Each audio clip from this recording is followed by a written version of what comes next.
الحمد لله رب العالمين والصلاة والسلام على سيد الأنبياء والمرسلين وعلى آله وأصحابه أجمعين أما بعد فأعوذ بالله من الشيطان الرجيم بسم الله الرحمن الرحيم وَلِلَّهِ عَلَى النَّاسِ حِجُّ الْبَيْتِ مَنِ اسْتَطَاعَ إِلَيْهِ سَبِيلًا صدق الله العظيم وبلغنا رسوله النبي الأمين المتين المعين الكريم ونحن على ذلك لمن الشاهدين والشاكرين والحمد لله رب العالمين۔ آئیے سب سے پہلے ہم اور آپ مل کر انتہائی عقیدت و محبت کے ساتھ گنبد خضرا میں آرام فرمانے والے آقا حضور رحمت عالم نور مجسم دائی حلیمہ کے حلیم امت کے غمخوار ہم غریبوں کے غم گسار جناب احمد مجتبی محمد مصطفیٰ صلی اللہ تعالی علیہ وسلم کی بارگاہ مقدسہ میں درود و سلام کا تحفہ پیش کریں، پڑھیں باواز بلند اللہم صلی علی سیدنا و مولانا محمد مبارک وسلم صلاۃ و سلام علیک یا رسول اللہ صلی اللہ تعالی علیہ وسلم۔ عزیزان ملت اسلامیہ، خطبہ مشرفہ کے بعد میں نے قرآن مقدسہ کی آیت کریمہ کی تلاوت کا شرف حاصل کیا۔ اللہ ارشاد فرماتا ہے وَلِلَّهِ عَلَى النَّاسِ حِجُّ الْبَيْتِ مَنِ اسْتَطَاعَ إِلَيْهِ سَبِيلًا، اور لوگوں پر اللہ کے لیے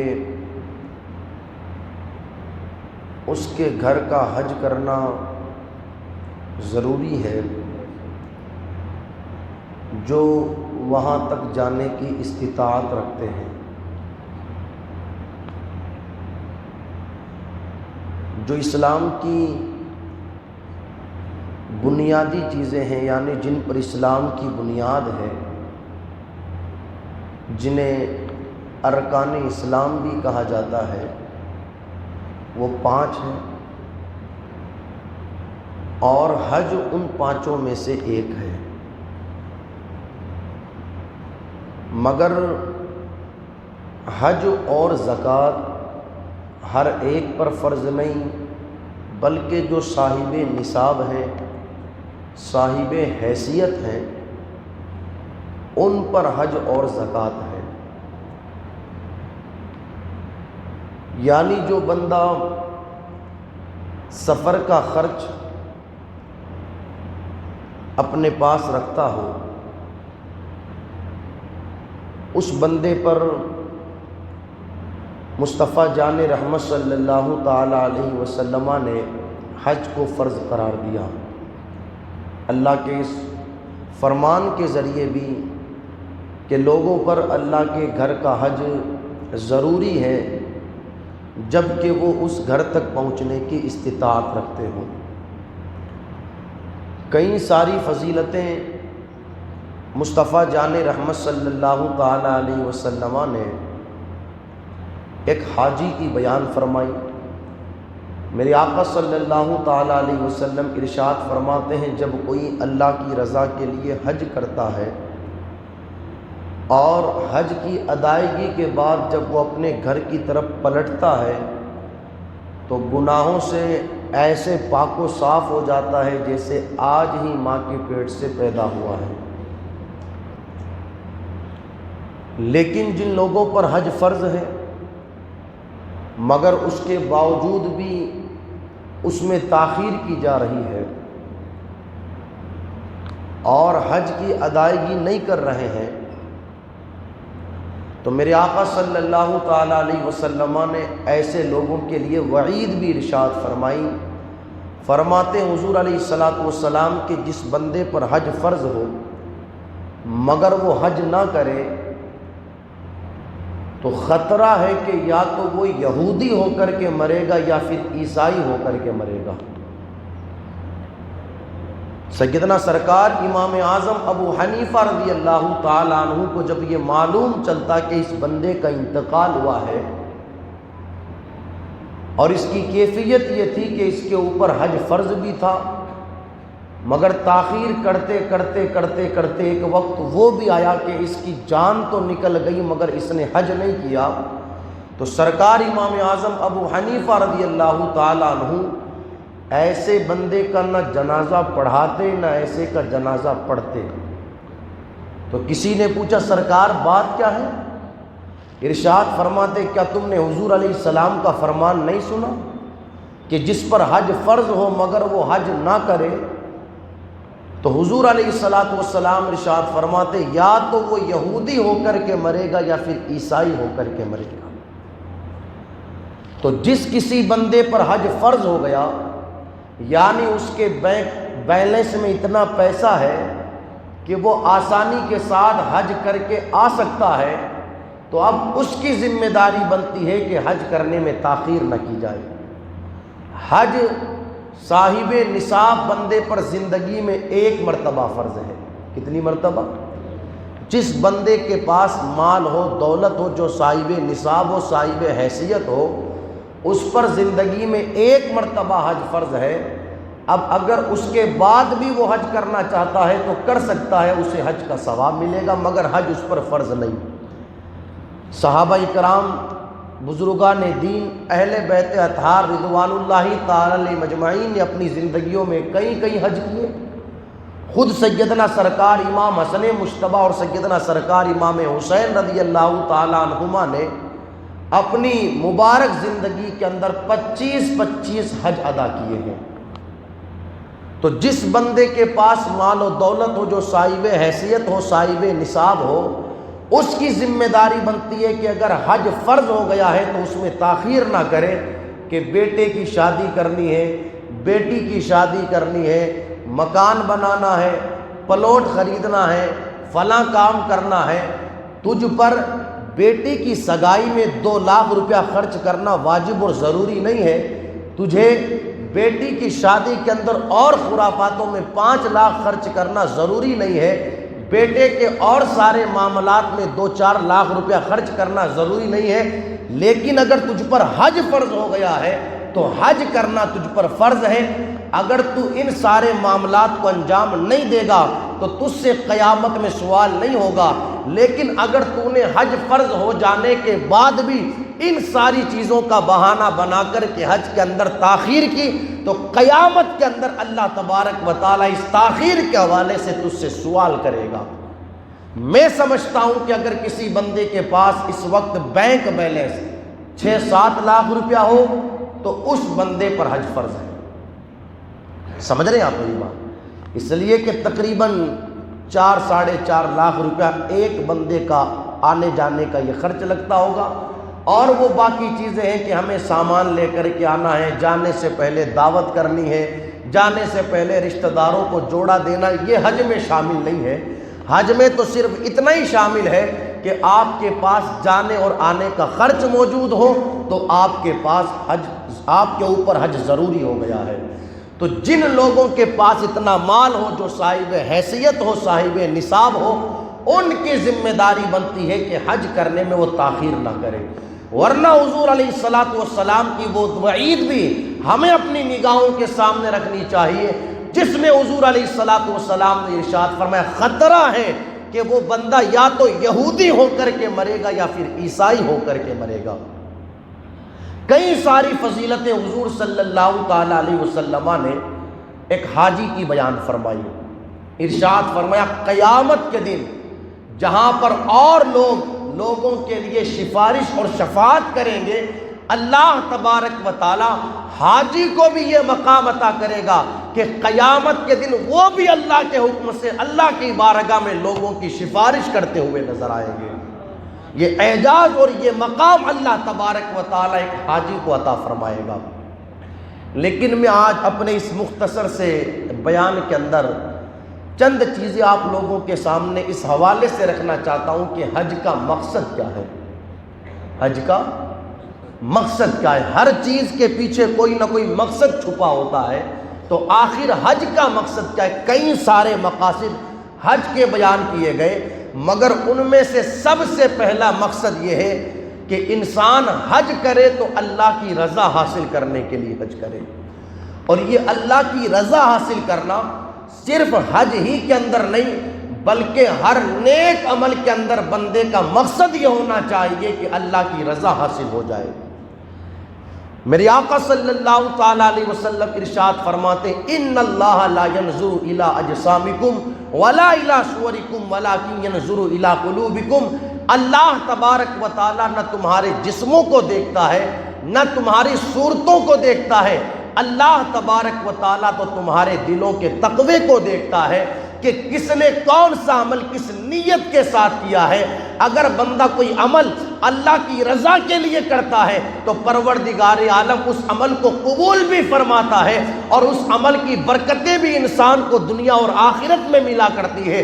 لیکن اگر کوئی عمل انسان دنیا والوں کے لیے کرتا ہے تو پھر وہ عمل بندے کے منہ پر مار دیا جاتا ہے۔ بڑی مشہور سی حدیث مبارکہ ہے کہ قیامت کے دن ایسے لوگوں کو اللہ اپنی بارگاہ میں بلائے گا کہ جنہوں نے کوئی عمل کیا تھا تو دنیا والوں کے لیے کیا تھا، جیسے عالم کو بلایا جائے گا، شہید کو بلایا جائے گا، سخی کو بلایا جائے گا، اور ان سے یہ کہا جائے گا کہ بتاؤ تمہارا دنیا کے اندر ان ساری چیزوں کے حوالے سے مقصد کیا تھا؟ تو یہ سب کہیں گے کہ مولا تیری رضا حاصل کرنا مقصد تھا۔ اللہ ارشاد فرمائے گا تم جھوٹ بولتے ہو، تم میں سے کسی کا مقصد تھا کہ لوگ ہمیں عالم کہے، کسی کا مقصد تھا کہ لوگ ہمیں شہید کہے، کسی کا مقصد تھا کہ لوگ ہمیں سخاوت کرنے والا کہے۔ خیر دنیا میں تمہیں کہہ لیا گیا، اب آخرت میں تمہارا کوئی حصہ نہیں، حکم ہوگا فرشتے کو کہ اسے منہ کے بل گھسیٹ کر کے جہنم میں داخل کر دیا جائے۔ تو آپ دیکھیں ہر عمل کے اندر بندے کا مقصد یہ ہونا چاہیے کہ اللہ کی رضا حاصل ہو جائے۔ ہم قربانی بھی کرتے ہیں تو قربانی میں بھی مقصد یہی ہوتا ہے کہ اللہ کی رضا حاصل کرے۔ اللہ کا قرآن کہتا ہے لَن يَنَالَ اللَّهَ لُحُومُهَا وَلَا دِمَاؤُهَا وَلَكِن يَنَالُهُ التَّقْوَى مِنكُمْ، نہ تمہارے جانوروں کا گوشت خدا کی بارگاہ میں پہنچتا ہے نہ ان کا خون پہنچتا ہے، وَلَكِن يَنَالُهُ التَّقْوَى مِنكُمْ، لیکن تمہارے دلوں کا تقوی پہنچتا ہے۔ جانور کی کھال مدرسوں میں پہنچ جاتی ہے، جانوروں کا گوشت ہم کھا لیتے ہیں، رشتہ داروں میں تقسیم کر دیتے ہیں، خدا کی بارگاہ میں کیا پہنچا؟ خدا کی بارگاہ میں تو دل کا تقوی پہنچا کہ اس بندے نے جو قربانی خدا کی بارگاہ میں پیش کی ہے تو اس قربانی کا مقصد کیا رہا ہے۔ اس لیے ہر عمل کے کرتے وقت بندے کا مقصد اللہ کی رضا حاصل کرنا ہونا چاہیے۔ تو حج کا یہ سب سے پہلا مقصد کہ اللہ کی رضا حاصل کرنا۔ دوسرا مقصد حج کا یہ ہے کہ مساوات کا عملی اظہار، یعنی جو درس اس پاکیزہ مذہب مہذب اسلام نے ہمیں عطا کیا ہے کہ اسلام میں گورے کالے، امیر غریب، عربی اجمی، یہ سارے فرق مٹا دیے گئے۔ ان اکرمکم عند اللہ اتقاکم، خدا کی بارگاہ میں تم میں بڑا وہ ہے جو زیادہ تقوی والا ہے۔ تو یہ صرف اسلام نے کہا ہی نہیں، بلکہ آپ دیکھیں حج کے اندر آپ کو اس چیز کا عملی نمونہ بھی نظر آئے گا۔ کوئی کسی بھی ملک کا کیوں نہ رہنے والا ہو، کوئی کتنا ہی دولت مند کیوں نہ ہو، کوئی کتنا ہی حسین کیوں نہ ہو، ساروں کا لباس ایک، سارے ایک رکن ادا کرتے ہوئے نظر آ رہے ہیں، اور ساروں کی زبان پر ایک ہی ترانہ جاری ہے لبیک اللہم لبیک۔ حالانکہ کوئی ہوگا بہت بڑا زمیندار، وہ بہت بڑا جاگیردار ہوگا، کوئی کسی عرب ممالک کا رہنے والا ہوگا، کوئی کتنا ہی حسین و جمیل، آپ دیکھیں جو لباس ایک کالی رنگت والے کا رہتا ہے وہی لباس ایک گوری رنگت والے کا بھی رہا کرتا ہے۔ جو ترانہ کالے بدن والے بندے کی زبان پر جاری رہتا ہے وہی ترانہ ایک گوری رنگت والے بندے کی زبان پر بھی جاری رہتا ہے، اور جو لباس ایک کالے رنگ والے بندے نے پہن رکھا ہے وہی لباس ایک گورے رنگ والے بندے نے بھی پہن رکھا ہے۔ بھئی ساروں کا لباس ایک ہوتا ہے، سارے ایک رکن کو ادا کر رہے ہوتے ہیں اور ساروں کی زبان پر بھی ترانہ لبیک اللہم لبیک کا جاری ہوا کرتا ہے۔ سمجھ میں آ رہی ہے؟ تو ایک حج کا مقصد یہ ہے کہ جو مساوات کا درس مصطفیٰ جان رحمت صلی اللہ تعالی علیہ وسلم نے اپنے امتیوں کو عطا کیا، اس کا اظہار۔ لیکن ہاں اللہ فرماتا ہے تمہارے اندر اللہ کی بارگاہ میں عزت والا وہ ہے، عظمت والا وہ ہے، بلندی والا وہ ہے جو تقوی والا ہے۔ آپ دیکھیں جس وقت حضور صلی اللہ تعالی علیہ وسلم لوگوں کو دین کی دعوت دے رہے ہیں اور دھیرے دھیرے لوگ مصطفیٰ جان رحمت صلی اللہ تعالی علیہ وسلم کی غلامی میں داخل ہو رہے ہیں، اس وقت حضور علیہ الصلوۃ والسلام کی بارگاہ میں ایک شخص آیا، رنگ جن کا کالا تھا اور کالی رنگت کی بنیاد پر ان کا نام بھی اسود تھا۔ اسود کا معنی ہوتا ہے کالا۔ تو عرض کرنے لگے یا رسول اللہ علیہ الصلوۃ والسلام، میں کلمہ تو پڑھ لوں گا، غلامی تو آپ کی اختیار کر لوں گا، مگر رنگ میرا کالا ہے، میرے ساتھ اسلام لانے کے بعد کیا سلوک کیا جائے گا؟ تو میرے آقا صلی اللہ تعالی علیہ وسلم ارشاد فرماتے ہیں جو سلوک ابو بکر و عمر کے ساتھ کیا جاتا ہے وہی سلوک تمہارے ساتھ کیا جائے گا۔ تو اسلام کے اندر یہ نہیں ہے کہ یہ گورا ہے، یہ کالا ہے، یہ مالدار ہے، یہ غریب ہے، یہ عربی ہے، یہ اجمی ہے، ان ساری چیزوں کا فرق مصطفیٰ جان رحمت صلی اللہ تعالی علیہ وسلم نے مٹا دیا۔ آپ دیکھیں حضرت بلال رضی اللہ تعالی عنہ اور میرے آقا علیہ الصلوۃ والسلام کے ایک صحابی حضرت ابو ذر غفاری رضی اللہ تعالی عنہ، ایک مرتبہ ان کے درمیان کچھ بات ہو گئی تو حضرت ابو ذر غفاری رضی اللہ تعالی عنہ نے حضرت بلال رضی اللہ تعالی عنہ سے کہہ دیا کہ کالی ماں کا بیٹا، یعنی ان کی ماں کو انہوں نے کالی کہہ دیا۔ حضرت بلال رضی اللہ تعالی عنہ کے دل کو یہ تکلیف پہنچی، اچھا نہیں لگا، تو وہ حضور صلی اللہ تعالی علیہ وسلم کی بارگاہ میں حاضر ہوئے۔ میرے نبی نے پوچھا بلال کیا بات ہے؟ تو عرض کرتے ہیں یا رسول اللہ علیہ الصلوۃ والسلام، ابو ذر غفاری جو آپ کے غلام ہیں انہوں نے مجھ سے ایسا ایسا کہا۔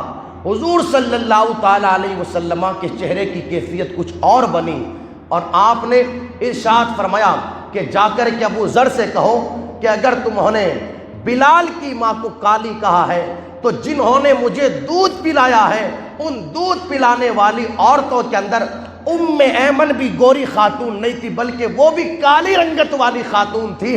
اگر تم بلال کی ماں کو کالے رنگ کی بنیاد پر کالی ماں کا بیٹا کہتے ہو بلال کو، تو پھر مجھ سے بھی اس طرح کی بات کی جائے۔ جب یہ بات جا کر کے حضرت ابو ذر غفاری رضی اللہ تعالیٰ عنہ سے کہی گئی تو حضرت ابو ذر غفاری رضی اللہ تعالیٰ عنہ شرمندہ ہوئے اور میرے آقا نے ارشاد فرمایا کیا تمہیں معلوم نہیں یہ سارے معاملات تو اس وقت تک تھے جب تک کہ مصطفیٰ جان رحمت تشریف لے کر کے نہیں آئے تھے، جب حضور تشریف لے کر کے آ گئے ہیں اب کالے اور گورے کا فرق مٹا دیا گیا ہے، امیر اور غریب کا فرق مٹا دیا گیا ہے، عربی اور عجمی کا فرق مٹا دیا گیا ہے۔ اب خدا کی بارگاہ میں تم میں بڑا وہ ہے جو خدا کی بارگاہ میں زیادہ ڈرنے والا ہے۔ تو اسلام کے اندر مساوات کا درس ہے اور اس چیز کا عملی نمونہ اگر ہمیں کہیں دیکھنے کو ملتا ہے تو حج کے اندر ملتا ہے۔ آپ دیکھیں ساروں کی کیفیت ایک ہوتی ہے، مگر آج ہمارے اندر اگر کوئی چیز معیار بن گئی ہے عزت کے لیے تو معاف کیجئے گا بڑی معذرت کے ساتھ وہ پیسہ ہے پیسہ۔ اب تقوی کی بنیاد پر پرہیزگاری کی بنیاد پر عزت نہیں دی جاتی، اب تو پیسے کی بنیاد پر عزت دی جاتی ہے۔ چاہے جلسوں کا حال دیکھو، چاہے خانقاہوں کا حال دیکھو، چاہے کئی اور جگہوں کا حال دیکھو، اب تو جو چیز معیار بنی ہے اسے پیسہ کہتے ہیں۔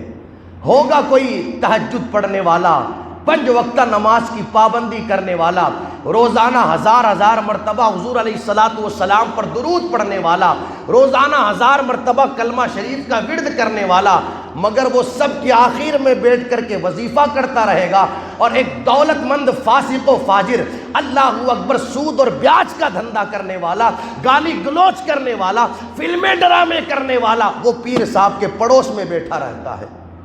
بھئی یہ ساری چیزیں ہم اور آپ دیکھتے ہیں یا نہیں دیکھتے ہیں؟ جبکہ ہونا تو یہ چاہیے کہ ہمارے درمیان اگر کوئی چیز معیار بنے عزت کے لیے تو پرہیزگاری ہونی چاہیے، تقوی ہونا چاہیے۔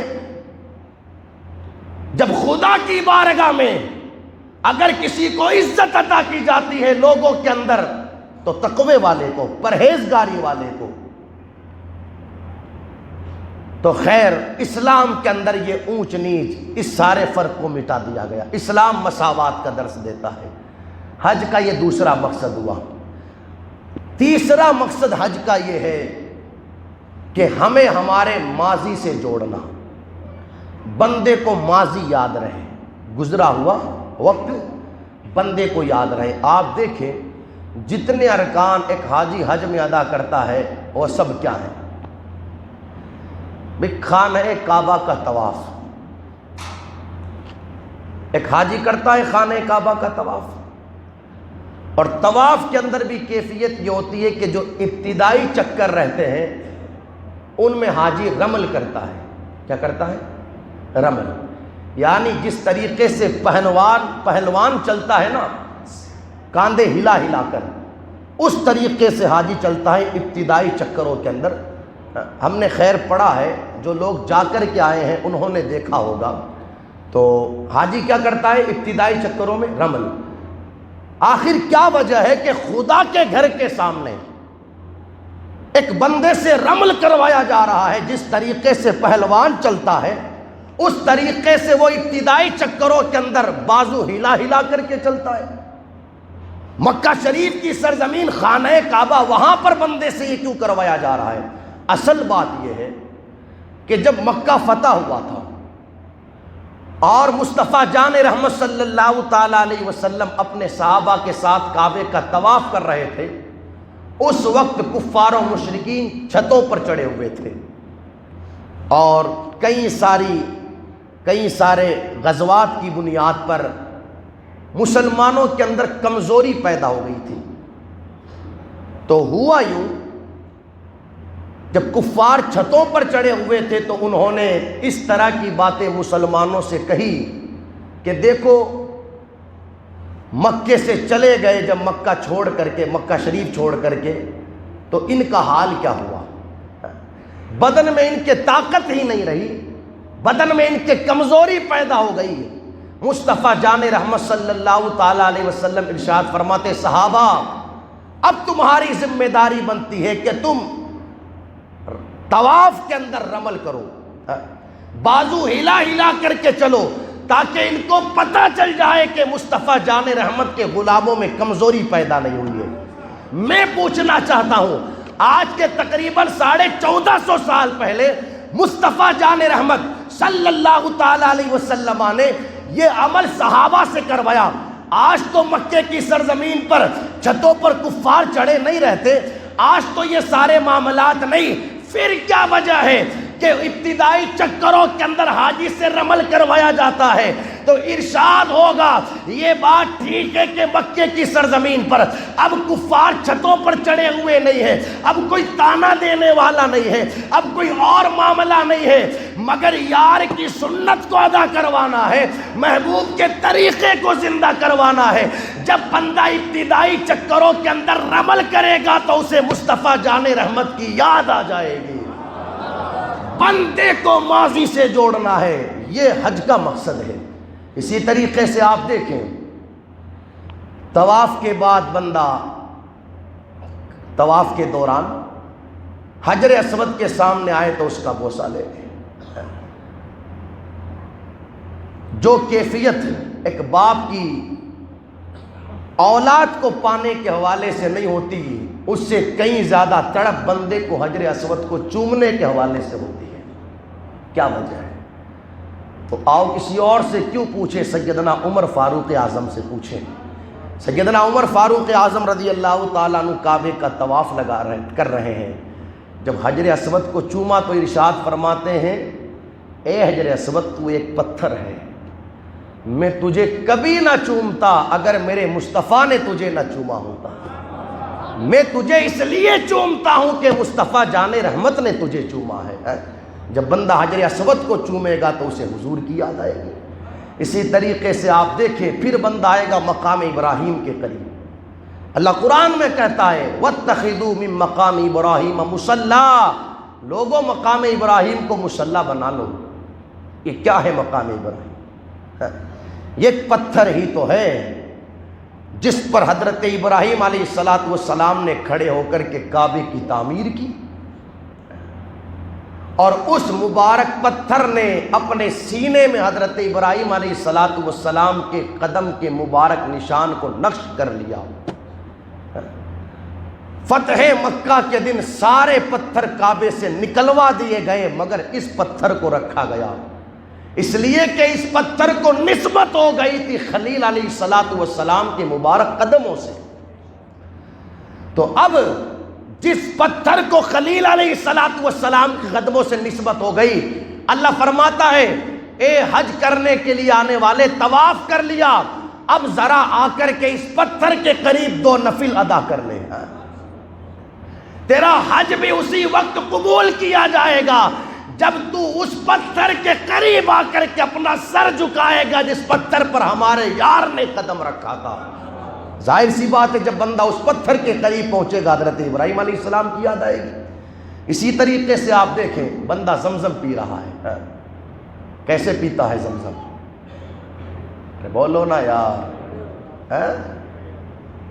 وہاں نہیں گئے یہاں تو پیا ہے، کیسے پیتا ہے؟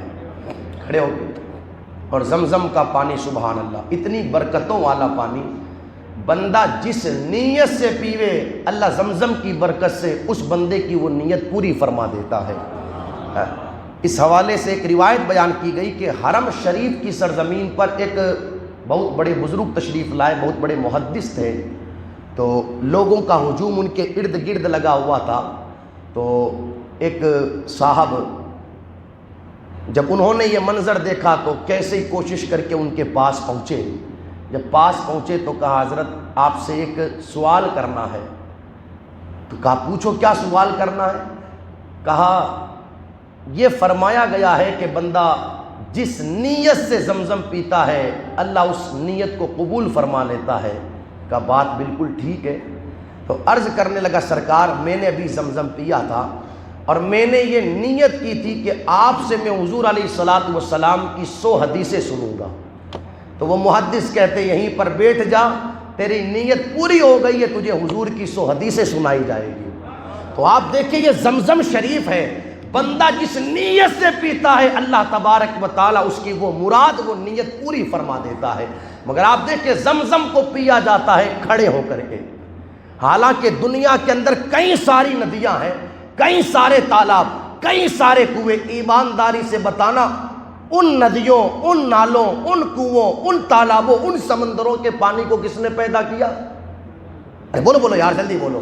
اللہ نے پیدا کیا۔ اور زمزم کو کس نے پیدا کیا؟ اس پانی کو بھی اللہ نے پیدا کیا اور زمزم کو بھی اللہ نے پیدا کیا۔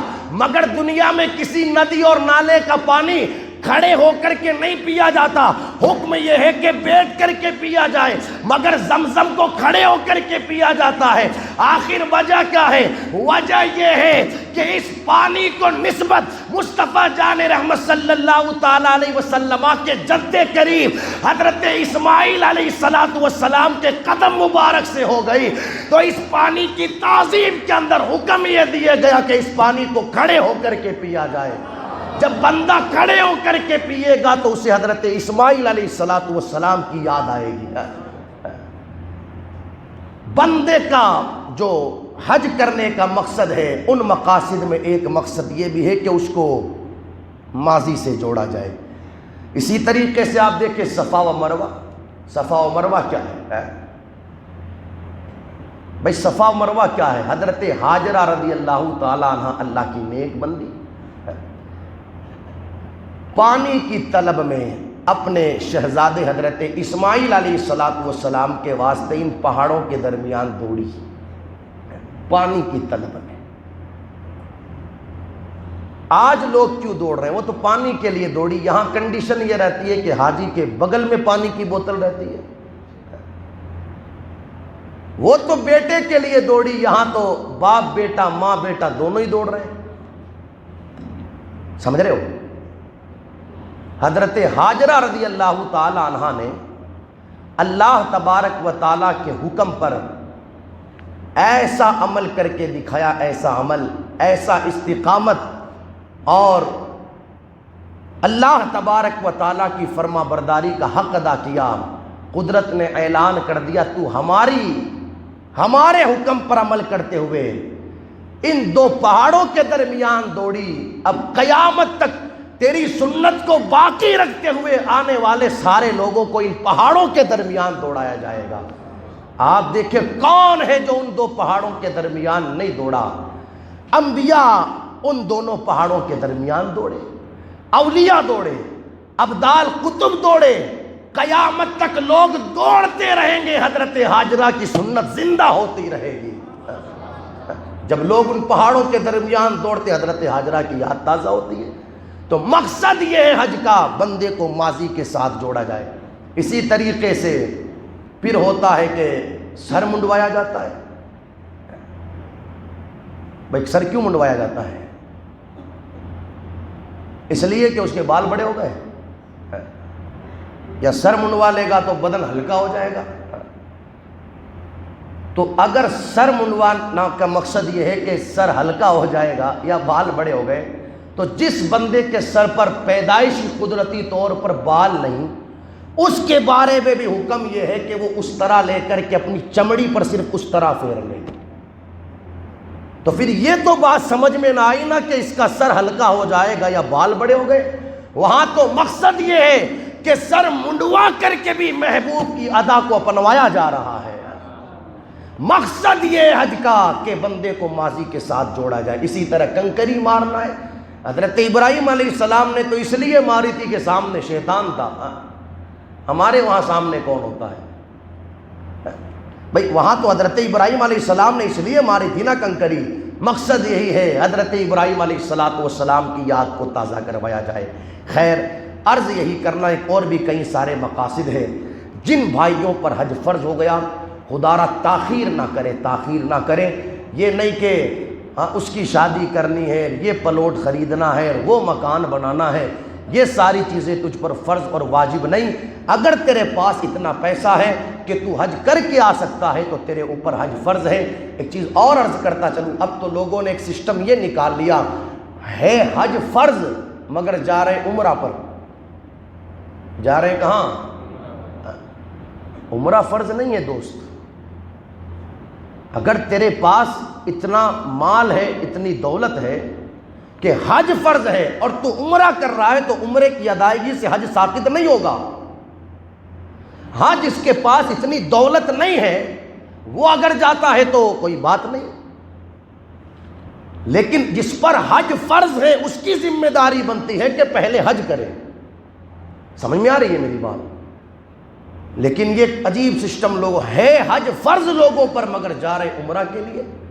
تو خدا را اس حوالے سے بھی غور و فکر کریں۔ میں یہ نہیں کہتا کہ عمرہ کے لیے نہ جاؤ، عمرہ کی بھی بڑی برکتیں ہیں، لیکن وہ بندہ جائے عمرہ کے لیے تو سمجھ میں بات آتی ہے کہ جس کے اوپر حج فرض نہیں، تو اس نے سوچا یار میرے پاس ₹1,00,000 ہے، اس میں حج کر کے تو نہیں آ سکتا، اس لیے کہ حج میں تو خرچہ ہی 4 ساڑھے 4 لاکھ 5 لاکھ روپے کا آتا ہے، ₹1,00,000 ہے، کیوں نہ اس ₹1,00,000 کے اندر عمرہ کر کے آ جاؤں۔ میرے آقا فرماتے ہیں من زار قبری وجبت لہو شفاعتی، جس نے میرے روزے کی زیارت کر لی اس پر میری شفاعت واجب ہو گئی، عمرہ بھی ہو جائے گا، اور مصطفیٰ جان رحمت صلی اللہ تعالی علیہ وسلم کے اس فرمان کی روشنی میں مصطفیٰ جان رحمت کی شفاعت کا حقدار بھی بن جاؤں گا۔ تب تو بات سمجھ میں۔ اب ہے لاکھوں روپیہ اور جا رہے عمرہ پر، چلو بیٹے کوئی لے لو، پوتے کوئی لے لو، بہو کوئی لے لو، نواسے کوئی لے لو، نواسی کوئی لے لو۔ سمجھ آ رہی ہے میری بات؟